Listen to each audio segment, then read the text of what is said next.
सो मैं एक बार फिर से दोहराऊंगा, इसे भूलना नहीं। प्रेरितों के काम 10:38 कि परमेश्वर ने किस रीति से यीशु नासरी को पवित्र आत्मा और सामर्थ्य से अभिषेक किया, वो भलाई करता। सब कुछ जो शैतान के सताए हुए थे अच्छा करता फिरा, क्योंकि परमेश्वर उसके साथ। यहां कॉमा लगा हुआ है। भलाई का जीवन जिया, then he was anointed with power. तब उसने सताए हुए लोगों को भी आजाद करना शुरू किया through the holy spirit. So to good for, अगर कोई आपके पास घर में, पड़ोस में, इलाके में बीमार है, उसके पास शायद इलाज के लिए पैसे नहीं, तो आप कुछ कर सकते हैं। आपकी बड़ी गाड़ी सिर्फ आपके लिए नहीं, अगर आपके पड़ोस में कोई इस बात की जरूरत में है कि उसे कहीं छोड़ना है, खुद बाइबल कहती है कोई तुझे कोस भर लेकर जाए तो उसके साथ 2 कोस चला जा। हम सिर्फ इसे पढ़ते हैं परंतु करते नहीं हैं। मैंने जब ये अध्याय पढ़ने शुरू किए तो मैं जब तक सेवक की लाइन में नहीं आया था, मैं सिर्फ प्रभु को सीख रहा था। आज भी सीखूंगा और हमेशा सीखता रहूंगा। सो मेरी आदत थी, मतलब मैं उन दिनों में जब उपवास प्रार्थना में प्रभु की खोज कर रहा था, तो मुझे यहां से बहुत दूर दूर जाना पड़ता था फास्टिंग के लिए। तो मैं लिफ्ट मांगता था, मुझे जल्दी से कोई लिफ्ट नहीं देता था। खाली पेट बहुत ज्यादा वॉक करना और साथ में कोई लिफ्ट नहीं देता था। तो मेरे मन में ये आ सकता था कि जब मेरी गाड़ी होगी मैं भी लिफ्ट नहीं दूंगा, पर क्योंकि मैं अभिषेक के इंतजार में था, तो मैंने कहा जब मेरी गाड़ी आएगी मैं सबको लिफ्ट दूंगा। प्रभु ने मेरी वो प्रार्थना सुनी और मुझे एक बाइक मिल गई। Praise the Lord. और मैं जब भी अपनी उस बाइक से निकलता, मैं ये सोचता था आज किसको लिफ्ट दूं, और ज्यादातर मैं बुजुर्ग लोगों को लिफ्ट देता था। ऐसे ही मुझे एक बुजुर्ग लेडी मिली, वो कुछ मांग रही थी, मैंने उसे कुछ दिया और कहा माँ क्या कर रहे हैं यहाँ पर, आपने अच्छे कपड़े पहने हुए। मेरे बेटों ने मुझे घर से निकाल दिया है, मैं सड़कों पर मांग कर जीवन यापन कर रही हूं। यहीं पर मेरा घर है, मैं अपनी बेटी के साथ रह रही हूं। मेरी बेटी इतनी सक्षम नहीं कि मुझे पाल पाए, तो अब आप क्या करेंगे? बस अब मैं यहां से घर जाऊंगी। मैंने बैठी, मैं आपको छोड़ दूंगा। नहीं बेटा तुम क्या करोगे वहां पर? जब मैं आपको छोड़ दूंगा, मैंने कहा। मैं उनको अपनी गाइड में बिठाया, उन्होंने मुझे पीछे से पकड़ लिया। शी वॉज ओल्ड, वो 70 के आसपास थी। और जब मैं उनको लेके जा रहा था, उसने मेरी पीठ पर हाथ रखकर बोला बेटा ईश्वर तुझे बहुत आशीष दे, तुझ पर अपनी कृपा बनाए रखे। मैं बहुत समय से यहाँ पर भीख मांग रही हूँ, बड़ी मुश्किल से मैं अपने घर पहुंचते, पर आज तेरे मन में आया कि कोई मुझे मेरे घर छोड़ दे। वो उसने मुझे 20 मिनट तक आशीर्वाद दिया और मैं आमीन आमीन करता रहा। मैंने ऐसे ढेर सारे आशीर्वाद बटोरे अपने जीवन में। Do good for others.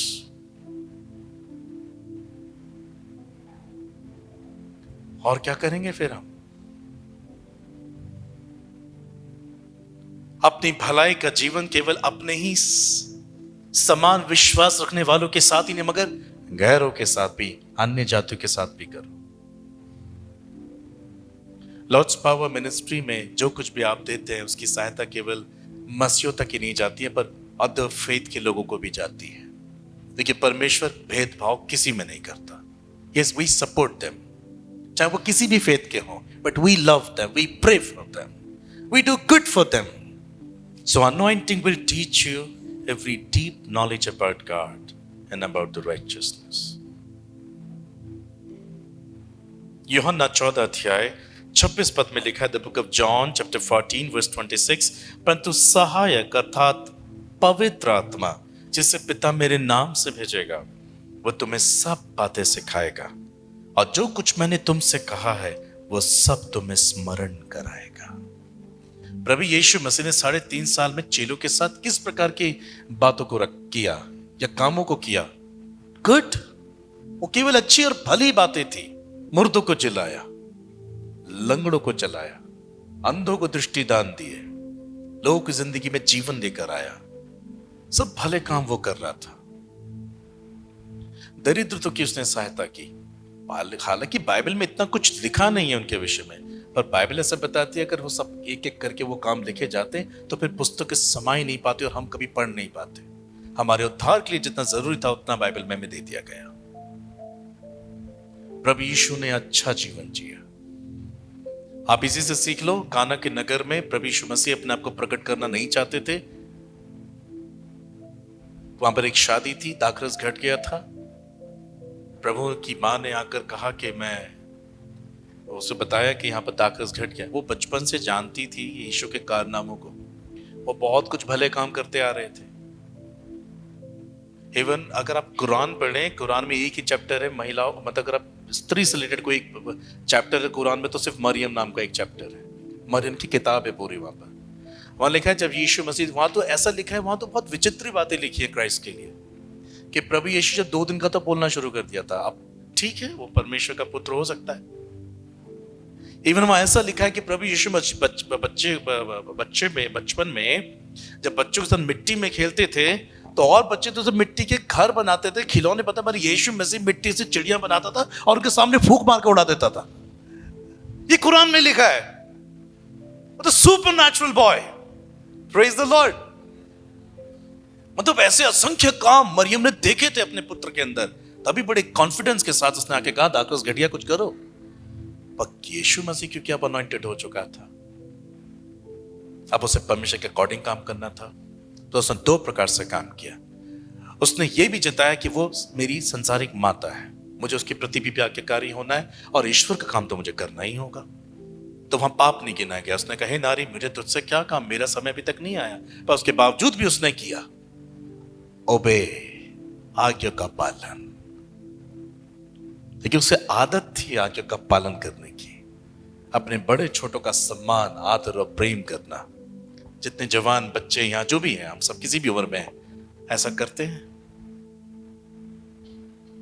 Love your neighbours, अपने पड़ोसी से प्रेम रखो, अपने समान प्रेम रखो। जिन घरों में प्रेम रहता है वहां परमेश्वर का वास रहता है। इस गलतफहमी में ना रहें कि हम 30 दिन की फास्टिंग करें, 40 डेज की फास्टिंग करें तो हमें पवित्र आत्मा मिल जाएगा। ऐसा कुछ भी नहीं होता है। ये एक झूठा प्रचार है। ऐसा कुछ नहीं होता है। जब तक आप भलाई का जीवन नहीं जीते, पवित्र आत्मा का अभिषेक नहीं आता है। प्रभु यीशु के नाम से जो पवित्र आत्मा हमारे जीवन पर आता है, हमें सब बातें सिखाता, स्मरण कराता है। क्या स्मरण कराएगा? यीशु कैसे जीवन जीता था, बस वैसे ही हमें जीवन जीना है। किसी भी मसले में उस वक्त ये सोचकर, ये ध्यान लगा के सोचे करो, प्रभु यीशु होते तो यहां क्या करते? जवाब आपके ही पास होगा। अभिषेक आपको सब कुछ सिखाता है, कैसे आप प्रभु में बने रहें। 8:26 रोमन में भी लिखा है कि प्रार्थना हम नहीं जानते कैसे करें। यहां पर भी अभिषेक, पवित्र आत्मा का अभिषेक ही सिखाएगा हाउ टू प्रे। प्रार्थना कैसे करें, पाप से कैसे सतर्क रहें, सत्य में कैसे बने रहें। अगर मिस्टेक्स हो जाए तो पश्चाताप भी पवित्र आत्मा ही करा देगा, इंस्टेंट कराएगा।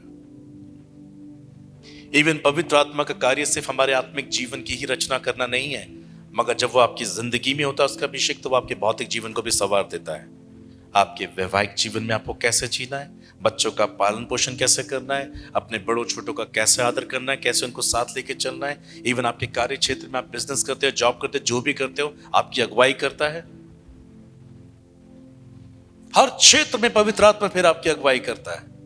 Not just in the matter of prayer, किसी वो प्रार्थना में ही हेल्प करता है, नो, वो आपको ये भी बताएगा कि कैसे जॉब करनी है, कैसे जनरेट करनी है मनी, पैसों को कैसे यूटिलाइज करना चाहिए, चीजों का कैसे ख्याल रखना चाहिए।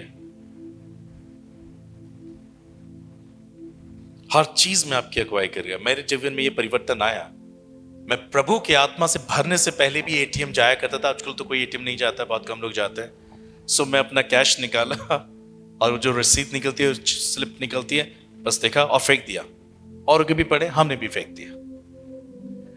But when I was anointed of the holy spirit, मेरे उसके बाद का अनुभव कुछ अलग था। मैंने खुद महसूस किया इसको। मैं गया, मैंने कैश निकाला, स्लिप ली, मैंने फेंक दिया। एक्ट तो मैंने वही किया जो मेरे अंदर प्रभाव डालता था।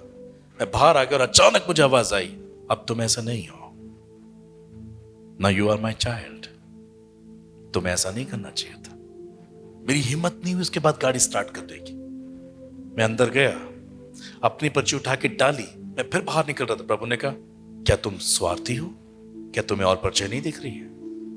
मैं फिर अंदर गया, मैंने ढेर सारी पर्ची बटोरी और सारा डस्टबिन में डाल दिया, नीट एंड क्लीन। प्रभु ने कहा, वेल डन, अब तुम जा सकते हो।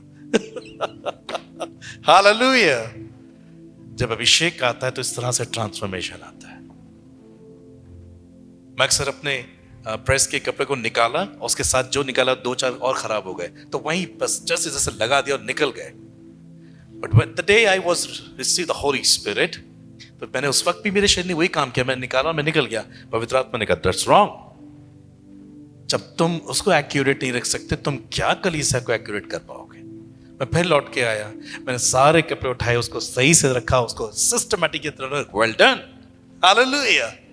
मैं आपको सिखा रहा हूं, जब पवित्र आत्मा आता है तो यही होता है, ट्रांसफॉर्म, टोटली ट्रांसफॉर्मेशन। आप अपनी चीजों का ख्याल रखने लगते हैं। मैंने अपनी बाइक का फिर बहुत ख्याल रखा, और मेरी सेकंड हैंड बाइक जो मैंने फर्स्ट हैंड बाइक थी, पर जब मैंने उसे बेचा, सो जो शोरूम का जब प्राइस होता है उसमें से सिर्फ 25,000 माइनस हुए और मैंने उसे बेच दिया, क्योंकि वो एकदम न्यू लगती थी, क्योंकि मैंने उसको रखा ऐसा था।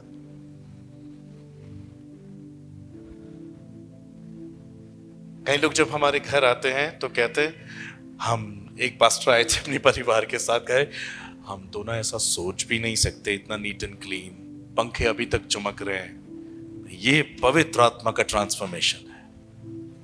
हम ऐसे नहीं रख सकते अपने घरों को। कुछ तो किसी को तो लग रहा होगा अंदर,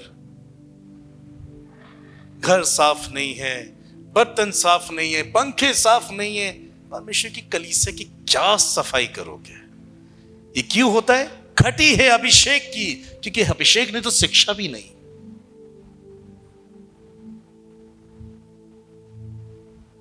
just only tongues, healings, miracles, यही नहीं है। ये तो कलीसिया के उत्थान के लिए एक इंस्ट्रूमेंट है, दैट्स ऑल। मगर जो वाकई में हेवन लेके जाएगा वो अभिषेक है, ट्रांसफॉर्मेशन, पूरा परिवर्तन।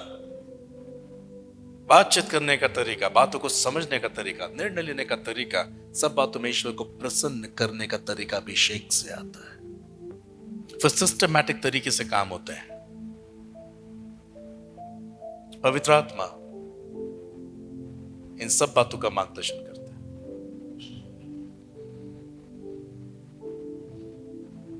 वैवाहिक जीवन में आपकी हेल्प करेगा, बच्चों के पालन पोषण में आपकी हेल्प करेगा।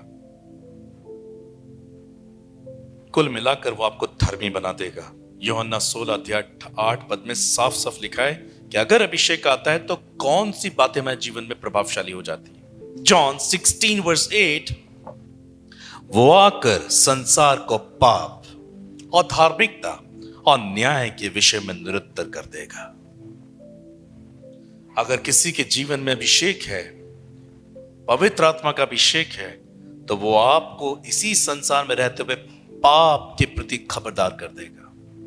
पाप की नॉलेज और उससे सतर्क कैसे रहना है, यह पवित्र आत्मा का मुख्य काम होगा।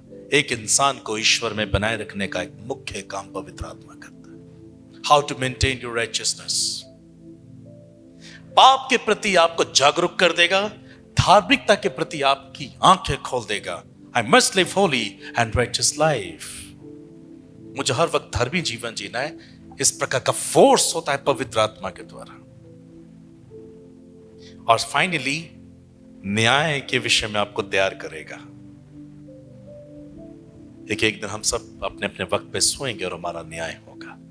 ये 3 बातें इंपॉर्टेंट है। अगर किसी के जीवन में पवित्र आत्मा है तो वह व्यक्ति पाप के प्रति खबरदार, धार्मिकता के लिए जागरूक और न्याय के लिए प्रिपरेशन करेगा। This is the true teachings of the holy spirit.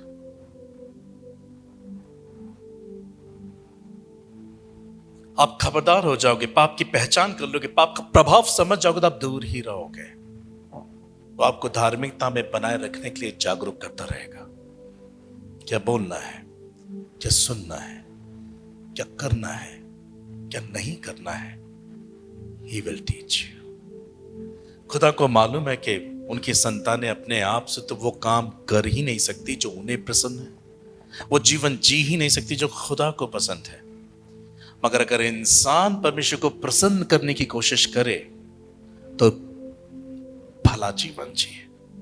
इसकी कोशिश तो करे इस काम को, परमेश्वर कर देगा। मैंने एक इलस्ट्रेशन दिया था बहुत समय पहले, एक ईगल का, चील का, कि चील जब आसमान में उड़ान भरती है तो उसको बहुत पंख फैलाने पड़ते हैं। फर फर फर फर फर फर फर फर लगातार वो पंख फैलाती है, मतलब पंखों को हिलाती है।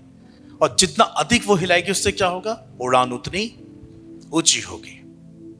और वो बहुत देर तक इसे करती है, मे बी वो थक भी जाएगी उसमें, मगर जब वो बहुत देर तक अपने पंखों को फड़फड़ाती रहती है तो वो एक हाई लेवल ऊंचाई पे पहुंच जाती है। और अक्सर आपने देखा होगा बहुत हाइट पर कोई भी चीज ज्यादा आपको ऐसे करती हुई नहीं मिलेगी, वो हवा के बहाव में ही बह रही होती है। फिर तो यही है पवित्र आत्मा के अभिषेक को प्राप्त करने का तरीका। आप भला करते रहो, उड़ते रहो, वो भलाई करते रहो, करते रहो, करते रहो, चाहे कुछ भी हो जाए। एक लेवल ऐसा आ जाएगा कि जहां पवित्र आत्मा के कंट्रोल में आपका जीवन आ जाएगा, फिर तो बहाव ही लेके जाएगा। फिर तो परमेश्वर का आत्मा ही बहाएगा आपको और सबकी नजर आप पर, ऊंचाई पर होगी। फिर मेहनत नहीं है, उसके बाद तो गॉड मूव करेगा आपको जहां भी आपको वो मूव कराना चाहे। फिर स्पीड कुछ और होती है, हाइट कुछ और होती है, और शान कुछ और होती है। हालेलुया। अभी तो मेहनत है, do good for others, do good to each other, with love, with compassion, with forgiveness, सहन और सहनशीलता के साथ। लेकिन अगर जब परमेश्वर का अभिषेक आता है तो वो हमें ये गहरी गहरी बातें सिखाता है जो ट्रांसफॉर्मेशन लेकर आती है। बोलिए, पाप के प्रति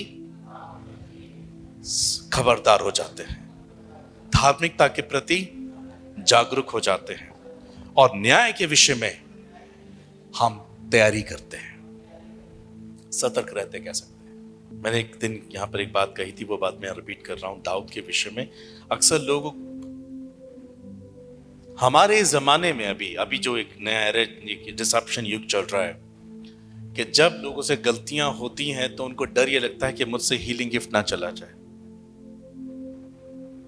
कहीं मेरी सेवा में भीड़ कब ना हो जाए, मेरी खुशियां ना चली जाए, मेरी गाड़ी ना बिक जाए, मेरा बंगला ना बिक जाए।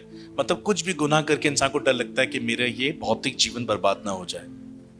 तो वो उसे मेंटेन रखने के लिए, ज्यादातर लोग अपना भौतिक जीवन मेंटेन रखने के लिए खुदा का भय मानते हैं, जो एक रॉन्ग भय है।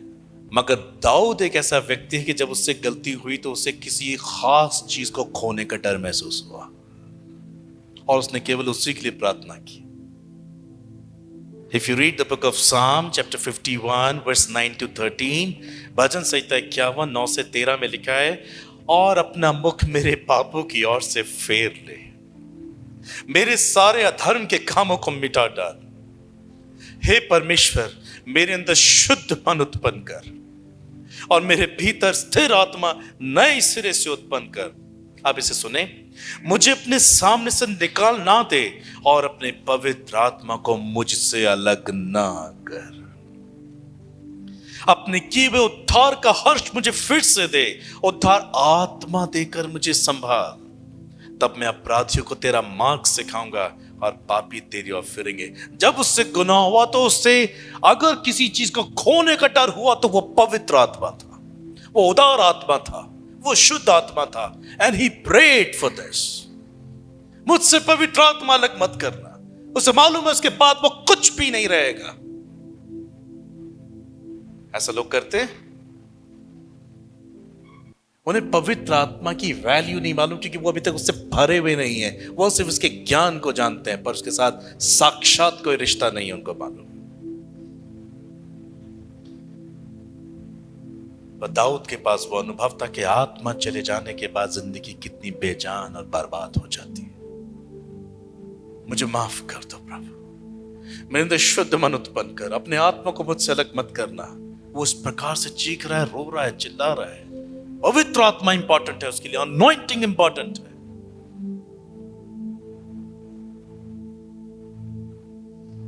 एक स्लिंग शॉट और गोलायत ढेर हो गया। वो दाऊद सिर्फ आज्ञाकारिता में तो और भलाई में लगा हुआ था। वो स्लिंग शॉट की ताकत तो पवित्र आत्मा की थी। मैं और आप कितने दुनिया में ऐसा कोई पृथ्वी इंसान नहीं है जिसने पत्थर को गोली की स्पीड से चलाया हो। कोई नहीं है, ना कभी दिखेगा। Only David, how? Through the holy spirit, anointing. ये कर सकती है। जब जब उसकी भेड़ों को भालू और शेर मुंह में पकड़ के भाग जाते थे, ये उनके पीछे भाग कर छुड़ा ले आता था उनके जबान से। हाउ अनॉइंटिंग, पवित्र आत्मा की शक्ति थी।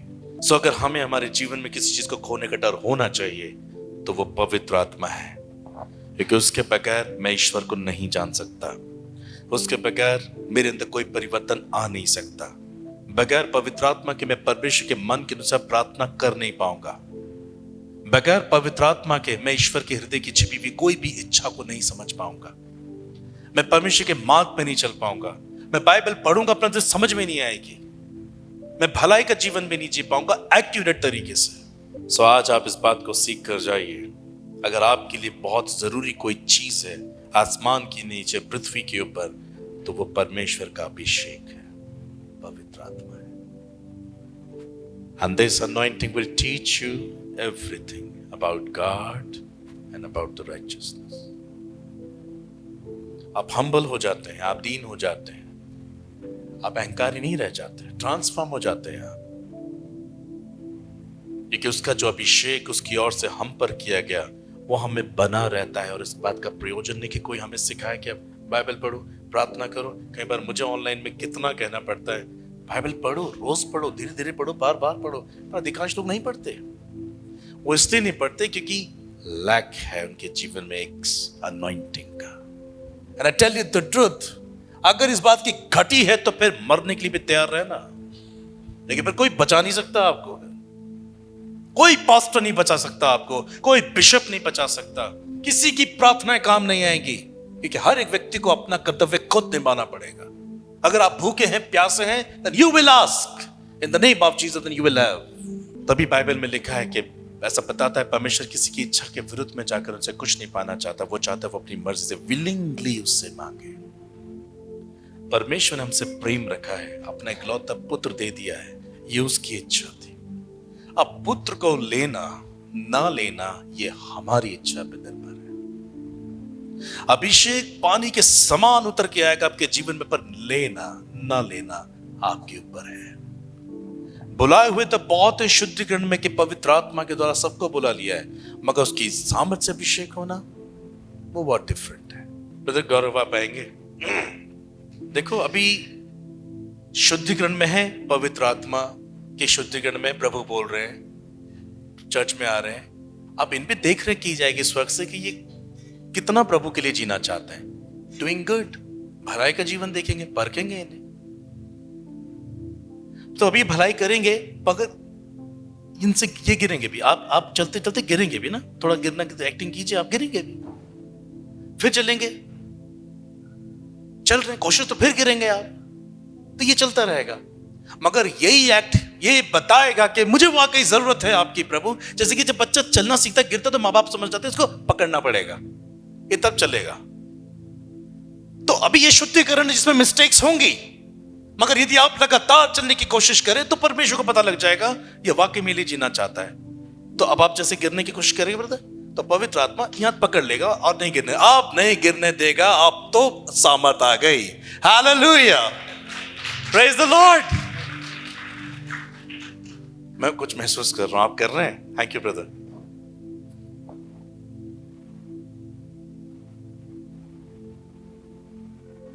गिफ्ट्स डिफरेंट है, but highly anointing of the Holy Spirit will transform you into the image of Jesus। और जो यीशु मसीह के समान नहीं हो पाएंगे उनका रैप्चर भी नहीं हो पाएगा। याद रखना, उसने लिखा है, बाइबल में लिखा है, यीशु सब फलों में पहिलौठा ठहरा और उसके बाद हम लोग। और बाइबल ये भी कहती है हम सब के अंदर जब तक उसका रूप ना बन जाए तब तक हम उसके दर्शन से दूर रहेंगे।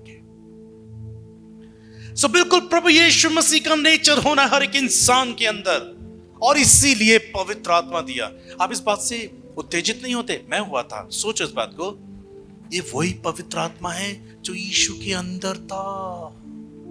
The same Holy Spirit will come into your heart।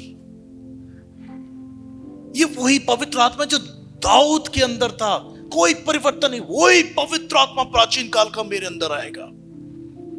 पर इन लोगों ने भलाई का जीवन जिया, ये परमेश्वर का भय मानते थे, ये परमेश्वर से डरते थे। That's why they received the anointing of the Holy Spirit. और ईश्वर को प्रसन्न कर दिया अपने जीवन से।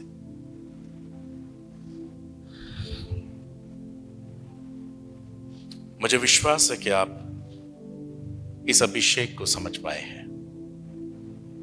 ये ताकत है आपकी, हिम्मत है आपकी, जुनून है आपका स्वर्ग पहुंचने के लिए।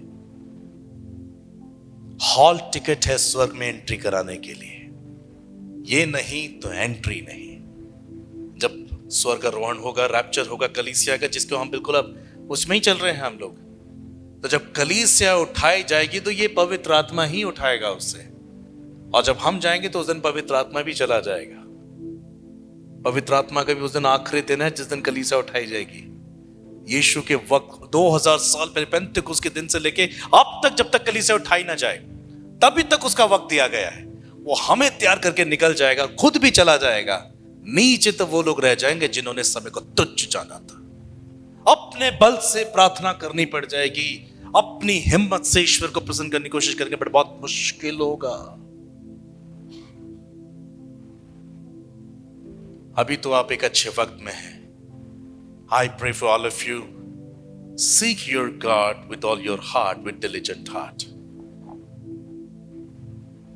Do good for others and to each other.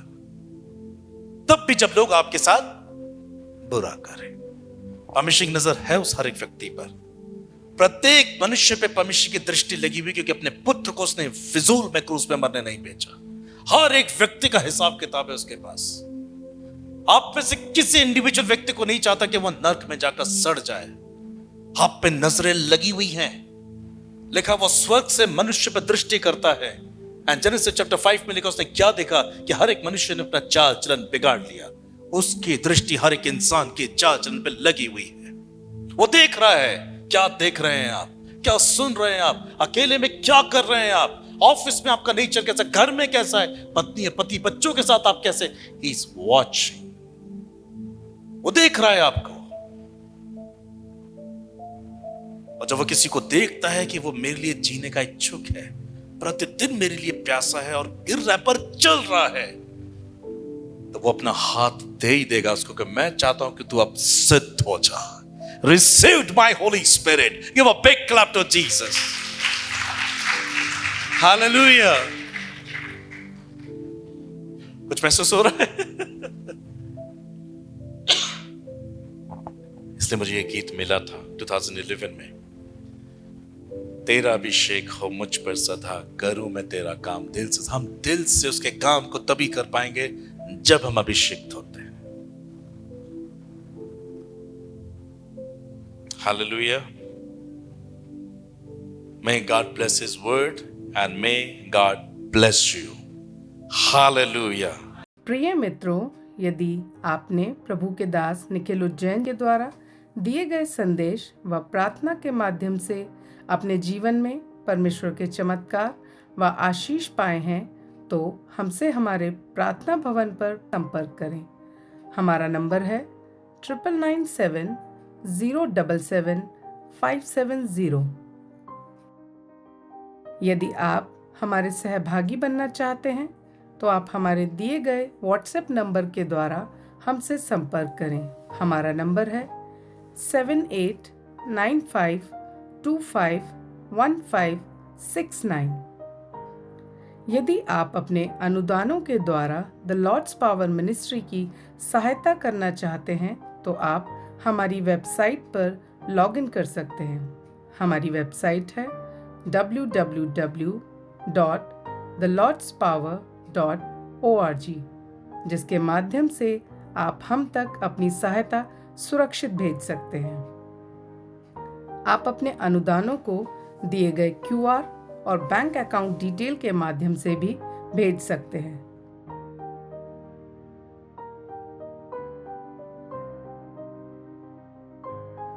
प्रिय मित्रों, हमारे दानदाताओं को द लॉर्ड्स पावर मिनिस्ट्री में योगदान करके कर प्राप्त करने का विशेष अधिकार प्राप्त है। सामाजिक कारणों के लिए द लॉर्ड्स पावर मिनिस्ट्री को किए गए दान पर भारतीय आयकर अधिनियम की धारा 80G के अनुसार कर छूट है। सहायता हेतु दिए गए नंबर पर संपर्क करें। 9997077570 या हमारी वेबसाइट www.thelordspower.org पर लॉगिन करें। धन्यवाद।